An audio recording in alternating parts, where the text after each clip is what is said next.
Real number chapters के कुछ important questions को सॉल्व करने जा रहे हैं।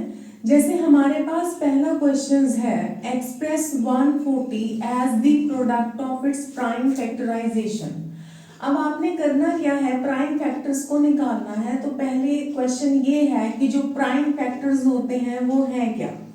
ठीक है, prime factors, prime numbers students होते हैं, जैसे कि हो गया 2 आपके पास, 3, 5, 7। ठीक है, ऐसे नंबर्स होते हैं जो किसी भी टेबल में नहीं आएंगे, किसी से भी डिवाइड नहीं होंगे और इन नंबर्स के फैक्टर्स नहीं बन सकते हैं।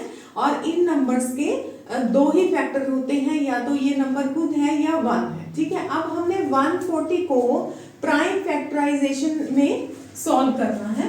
तो आपने क्या लिखना है, सबसे पहले आप 140 ऐसे राइट डाउन करके इसके फैक्टर्स बना लीजिए। जैसे हमने इसे 2 के टेबल पर डिवाइड किया तो आपके पास आ गया है 70, फिर आपने 2 से डिवाइड किया तो आपके पास आ जाता है 35, फिर आप इसे 5 से डिवाइड करते हैं तो 7, और फिर 7 से करते हैं तो 1।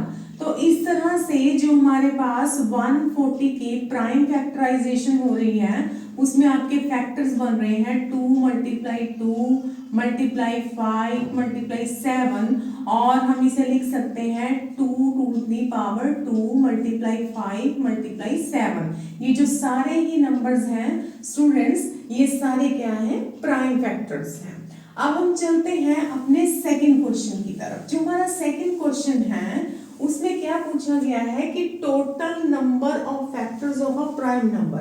तो जैसे कि हम एक नंबर ले लेते हैं 13, जैसे कि मैंने आपको फर्स्ट क्वेश्चन में एक्सप्लेन किया है कि अगर आप इस नंबर के फैक्टर्स बनाएंगे तो ये नंबर खुद पर ही, मतलब 13 से 13 को अगर हम डिवाइड करते हैं तो 1, मतलब या तो ये 1 पर डिवाइड होगा या बाय इटसेल्फ। ठीक है, तो 13 के जो फैक्टर्स बनेंगे ना, या तो वो 13 ही बनेंगे या 1 बनेगा। तो इसलिए किसी भी प्राइम नंबर के सिर्फ 2 ही फैक्टर्स होते हैं। चलते हैं हमारे तीसरे क्वेश्चन की तरफ, जो है right whether 2 square root of 45 plus 3 square root of 20 upon 2 square root of 5 on simplification gives a rational और irrational number।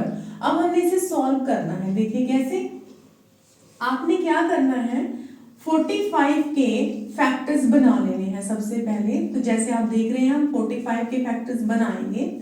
3 के टेबल पर फर्स्टली हम इसे डिवाइड करते हैं तो आ जाता है 15, फिर 3 से डिवाइड कर दीजिए 5, और इस तरह से इसके जो फैक्टर्स बनते हैं ना स्टूडेंट्स, वो क्या बन रहे हैं, 3 मल्टीप्लाई 3 मल्टीप्लाई 5। तो आप यहाँ पर वो फैक्टर्स राइट डाउन कर दीजिए इस तरह से। ठीक है, अब हमारा जो नेक्स्ट नंबर है वो है 20। अब आपने करना क्या है, 20 के भी फैक्टर्स बनाने हैं। ठीक है, अब जो 20 के फैक्टर्स हैं, जैसे आप मल्टीप्लाई कर सकते हो 4 मल्टीप्लाई 5, 4 मल्टीप्लाई 5 कितना आ जाएगा, 20। तो 4 को भी आप ऐसे ब्रेक कर सकते हो, 2 मल्टीप्लाई 2 मल्टीप्लाई 5, 4 5 20। तो और जो डिनोमिनेटर में टर्म है वो आपकी पहले ही सॉल्व है, तो उसे आप लिख लीजिए 2 रूट 5। अब आपने इसे सॉल्व करना है, तो हम सॉल्व कैसे करेंगे इसे। तो देखिए कि जैसे कि आप देख रहे हो कि जो टर्म हमारे पास, जो पेयर हमारे पास है ना, जैसे 3 मल्टीप्लाई 3 का है, 2 मल्टीप्लाई 2 का है, अगर ये पेयर्स में है नंबर तो आप इन्हें बाहर स्क्वायर रूट से बाहर आ जाएंगे, इनका स्क्वायर रूट कैंसिल हो जाएगा, और आप इन्हें ऐसे लिख सकते हैं 3 square root of 5 plus 3 multiply, यहाँ 2 लिख लीजिए और यहाँ आ जाएगा स्क्वायर रूट ऑफ 5, और इसी तरह से आपके पास डिनोमिनेटर में भी 2 स्क्वायर रूट ऑफ 5 आ जाएगा। अब आपने देखना इसमें कॉमन क्या है। अब देखिए जैसे आप देख रहे हो 2 रूट 5 न्यूमिनेटर में सॉरी कॉमन है और डिनोमिनेटर में भी कैंसिल आउट हो सकता है। तो आप 2 रूट 5 को कॉमन निकाल लीजिए और आपके पास ब्रेसेस में रह जाएगा 3, और यहाँ पर भी आपके पास रह जाता है 3, और डिनोमिनेटर में जो है आप इसे राइट डाउन कर दीजिए। उसके बाद आपने 2 से 2 कैंसिल कर देना है और रूट 5 से रूट 5 कैंसिल कर देना है, तो आपके पास जो आंसर आ जाएगा वो क्या आ जाएगा, 6। ठीक है, मैं रिपीट करती हूँ। सबसे पहले आपने स्क्वायर रूट ऑफ 45 के फैक्टर्स बनाने हैं, फिर आपने स्क्वायर रूट ऑफ 20 के फैक्टर्स बनाने हैं, जो नंबर्स पेयर में हैं उन्हें स्क्वायर रूट से बाहर निकाल लीजिए और उसके बाद जो कॉमन निकाल सकते हैं आप वो कॉमन निकाल लीजिए और कैंसिल आउट करने के बाद जो आपके पास नंबर रह गया है वो 6 है। अब हमारा क्वेश्चन ये था कि ये नंबर रैशनल है या इरेशनल। तो आप देख रहे हो कि 6 जो है ना स्क्वायर रूट में नहीं है। अगर ये स्क्वायर रूट में होता तब हम इसे रैशनल कह सकते थे। तो अब जैसे 6 है आप 6/1 भी कर सकते हो। तो फाइनली ये जो नंबर है आपके पास ये क्या हो जाएगा, रैशनल।